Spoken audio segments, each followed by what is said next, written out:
हिमाचल प्रदेश से सटे राज्यों में कोरोना ने एक बार फिर दस्तक दी है, जिसके चलते हिमाचल में भी स्वास्थ्य विभाग अलर्ट मोड पर आ गया है। खासकर सीमा से सटे सोलन जिले में सतर्कता बढ़ा दी गई है। मुख्य चिकित्सा अधिकारी डॉक्टर अजय पाठक ने बताया कि जिले की सीमाओं पर कोरोना के मामले सामने आने लगे हैं। ऐसे में जिले में एहतियात के तौर पर सभी जरूरी कदम उठाए जा रहे हैं। उन्होंने कहा, कोरोना एक वायरल संक्रमण है जो पहले पीक पर था और अब धीरे धीरे फिर से फैल रहा है।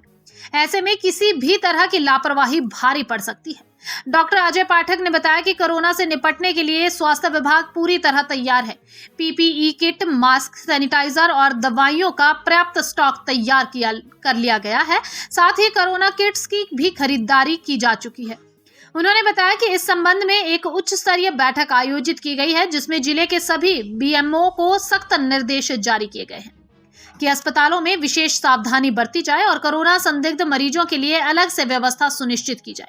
डॉक्टर पाठक ने आमजन से भी अपील की कि वे पहले की तरह ही एहतियात बरतें। उन्होंने कहा, बार बार हाथ धोना, मास्क का प्रयोग करना और सैनिटाइजर का उपयोग अब फिर से जरूरी हो गया है। हमारे आस पड़ोस के स्टेट्स हैं, कुछ जगह पे कोरोना के पेशेंट्स आने शुरू हो गए हैं। कोरोना एक वायरल बीमारी है। पहले ज़्यादा बड़ी पीक्स आई थी, पर बीच बीच में कोरोना आता रहेगा, पूरी तरह से ये समाप्त नहीं होगा। जहाँ तक हमारे ज़िले का सवाल है, सोलन ज़िले का सवाल है, हम लोग कोरोना को लेकर पूरी तरह से सचेत हैं, सजग हैं और पूरी तरह से तैयार हैं।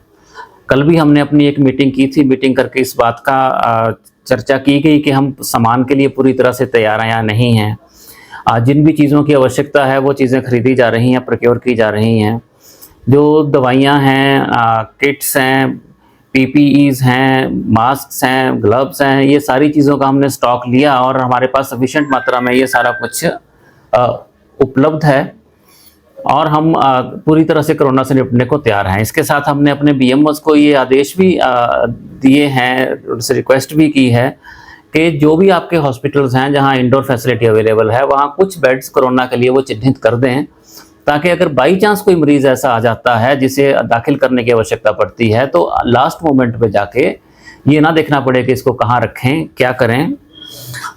एक आपके माध्यम से मैं एक बात और कहना चाहूँगा सबके साथ कि जो हमने कफ एटिकेट्स कोरोना के टाइम चालू हुए थे कि हाथ नहीं मिलाना है, हाथ एकदम घर जाके धोना है, हाथ को सैनिटाइज करना है, घर जाके कपड़े बदलने हैं, ये सारे के सारे जो चीज़ें हैं वो हमेशा अपनी ज़िंदगी में अपना के रखें। इससे केवल कोरोना नहीं, वायरल डिजीज़ को भी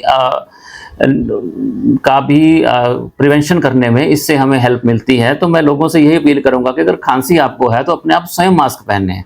मास्क नहीं पहनना है, रुमाल पे खांसी करें, रुमाल नहीं है तो बाजू में खांसी करें, ताकि जो आपके खांसी के कीटाणु हैं वो आसमान हवा में ना फैलें और एक से दूसरे को ना जाएं।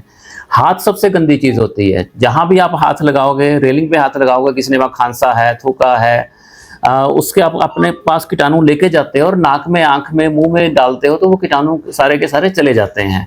तो अगर आप इन कफ एटिकेट्स को हमेशा के लिए अपनाएंगे, घर जाके बाहर से जो कपड़े पहन के गए हैं उनको घर जाते तुरंत बदल लेंगे, तो आप इन बीमारियों से अपने आप को बड़े आराम से बचा सकते हो और बीमारी इन्फेक्शंस को 50% तक कम ला सकते हो। सोलन में एमएस आप सोलन हॉस्पिटल देखते हैं। सोलन हॉस्पिटल में भी आइसोलेशन वार्ड्स तैयार किए गए हैं। ज़्यादा डिटेल तो वही दे पाएंगे, पर आइसोलेशन वार्ड्स तैयार किए गए हैं और अगर वेंटिलेटर्स की ज़रूरत होगी तो वेंटिलेटर्स भी चालू किए जाएं।